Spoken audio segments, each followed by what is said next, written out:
Sir amount కొట్టేశారు కదా, ఇంకా మీ సినిమా హిట్ నేను చూసుకుంటా, మీరు హ్యాపీగా ఉండండి. రే ఆ సంక్రాంతి ప్రొడక్షన్ వాళ్ళకి 4 స్టార్ రివ్యూ ఇచ్చేయి. అవునరా, రేపు ఆ స్టార్ హీరో సినిమా రిలీజ్ కదా, వాళ్ళ దగ్గర నుంచి డబ్బులు రాలేదా?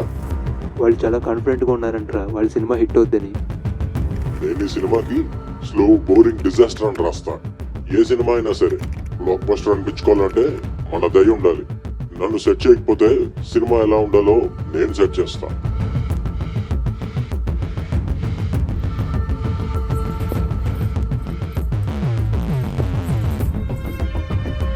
మీరింతకు ముందు ఏమైనా సినిమాలు తీశారా?